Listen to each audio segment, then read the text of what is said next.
appreciation of the cedi that we have seen recently, I think one of the things that if you ask a simple question to the NDC to point out exactly what policy they have implemented that has resulted in the appreciation of the cedi, they cannot tell you one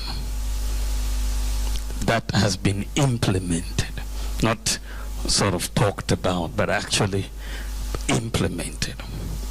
They cannot tell you one such policy. They only pass their budget in March. They've not even issued any contracts and paid for anything, pretty much. So you cannot ascribe what is happening to the currency to a policy that they have implemented. There's no such policy that has been implemented that has had that impact yet.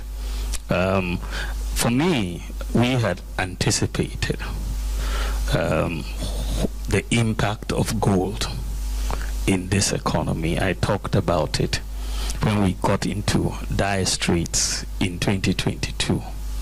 And I said that when you look at Ghana being the largest gold producer in Africa, our reserves of gold at that time was 8.7 tons. You look at US, they have 8,000 tons. UK, over 2,000 tons, same with France. And so confidence in your currency, because people know whenever, because the gold, why I went for gold is that you don't need to export to get gold. You need to export cocoa to get foreign exchange, timber, oil. You need to turn it abroad. But as for Ghana, you just need to dig it or pay for it with cedis. So it was a much easier way to do it. And so we started the gold purchase program. And in 2 years, Bank of Ghana had bought $5 billion worth of gold. 5 billion. Remember, we are going to IMF just for 3 billion and going through all sorts of hoops. But in 2 years, we had bought 5 billion. So we increased the gold reserves in Ghana from 8.7 tons to 30 tons. So for 65 years after independence, we only had 8.7 tons. But in just 2 years, we went to 30. And so that is a big backing for the currency. I mean, they have been in office so far. They've not even increased it by 1 ton. 1 ton, one. Not a single 1 ton. They haven't increased it by. But people, after all the noise of the election, people are paying attention to our reserves. That is one thing, which we have built to 30 tons. Secondly, you've mentioned that the US dollar itself is on the decline globally. And that has also strengthened. If you go to Zambia, for example, the kwacha has gained a lot of ground also because you have the US dollar declining in value because of what is happening in the US with all of that. So I think those are critical. And then there's the third element, is that they are not spending. I mean, if you are managing an economy, you have to pay your bills. They are not paying IPPs, for example. This is why the doomsday is so acute. And they are not paying contractors. So when you are not spending, there's less pressure on your currency. So those are some of the reasons why you are seeing an appreciation of the currency. But if you look at it, if we had not instituted the gold purchase program as well as the gold for oil program, our economy would have collapsed. It would have. Where would we have gotten $5 billion just, to support the economy? You wouldn't have gotten it. So I believe that it is clear that what we put in place, and I believe this is going to be there for a long time, what we have put in place should help us maintain stability in the currency. President Mahama came. His first election, Mahama's one was an aberration because 2012 we were going for an election against males. So all our ammunition and our battle plans was against males, right? And so we did everything we could. Unfortunately, may his soul rest in peace, he passed away. And then it was Mahama who was sworn in and then became the candidate. Now, for the rest of the campaign, NDC was playing funeral songs. I'm sure many of you saw it. They had angels on the TV. They were playing mourning songs. How could you even attack them? You'll be seen as insensitive. They mourned all the way to victory. You know, they mourned all the way to victory. And we were just sitting there. You know, even then, as I said, 2012, he won, but we disputed it. But he was the one who won at his first attempt. But Ghanaians gave him the boot in 2016. And then he came back again, you know, in 2020. He didn't win. And then 2024. I mean, when you look at it, who would have thought that Mahama will come back again and be president of Ghana? Nobody would have thought that, but that is exactly what happened. His fourth go at it, 2012, 2016, 2020, 2024. He won in 2024 like he did in 2012. So Nana Akufo-Addo also went 3 times before he won. Mills went 3 times before he won. So there is a sense that in 2028, NDC is going to bring a candidate for the first time. A new candidate, isn't it? They've run out of choices now of Mahama. Mahama has been their perennial candidate over the last few elections. Now they will have to bring a new candidate. I believe we will have an advantage, all things being equal, over that new candidate coming in 2028. I believe we will have a very big advantage. You know, the second set of reasons that I believe we are going to win is because NDC is actually in government.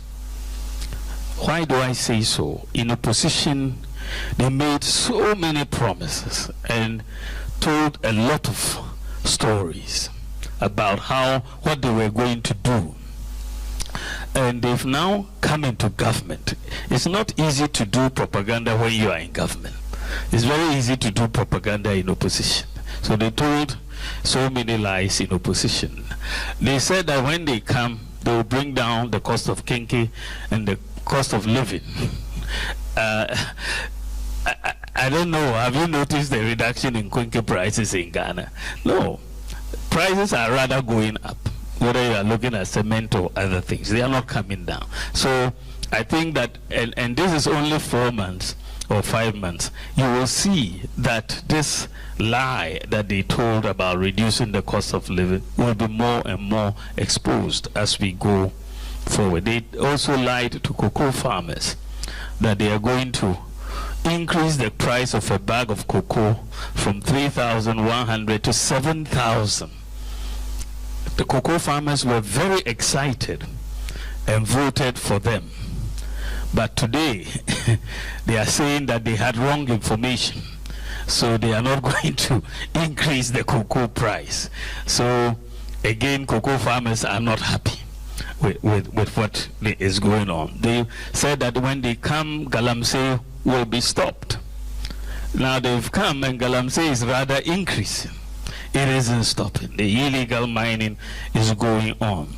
And so our water bodies are even getting more destroyed.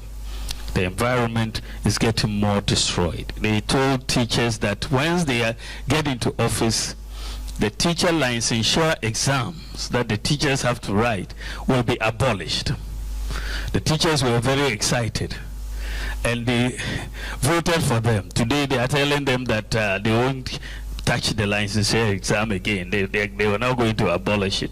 So teachers are not very happy. The double track system was another that they said they will be able to end within the first year. Today they are saying that they cannot touch it until 2027. So they are really getting exposed. Then they told us they will bring in a 24-hour economy. This is their flagship promise, their flagship policy, 24-hour economy. Of course, we all knew it was a joke, but they really had big billboards, you know, trying to convince Ghanaians that for every job they were going to have 3 people doing that job, and they'll create so much employment. Today, it's completely missing in their policy. They are not even talking about it. It didn't appear in their budget. And in any case, how can you have a 24-hour economy with Dumso at the same time? I mean, you can't. So Dumso has taken over, and we warned Ghanaians that Dumso and NDC work together, and that was going to happen. Ghanaians didn't listen, but we basically have been proven right. Dumso is pretty bad, and it's likely to get worse from what we can see. So I think that the NDC in government is being exposed in just 5 months, and by the time they hit 4 years, I think you will see a big clamor for the MPP to come back into office. I think you will see that. Also, when you look at Ghana, you know, people usually after 8 years, you know, get tired of governments. This is why we wanted to break the 8, but that didn't happen. You remember that when Kufuor left office, he wasn't a very popular president at the time he was leaving office. Don't you remember? Yeah. But today, President Kufuor is one of the most popular presidents that has come in the history of our country. He's very popular today because people have had a chance to reflect over his accomplishments, and he did some marvelous work. That is the same way I believe that once people sit down and reflect over the next 4 years, and especially contrast with what NDC is doing, people will appreciate the work the Nana Akufo-Addo government also did for Ghana. People will appreciate it. And I believe that posterity will be kind to Nana Akufo-Addo and the government of the MPP. I believe posterity will be kind to him. So these are the reasons I believe that we have a good shot at the 2028 election. I believe that we are in a very good position to win this election, and we should be very, very enthusiastic.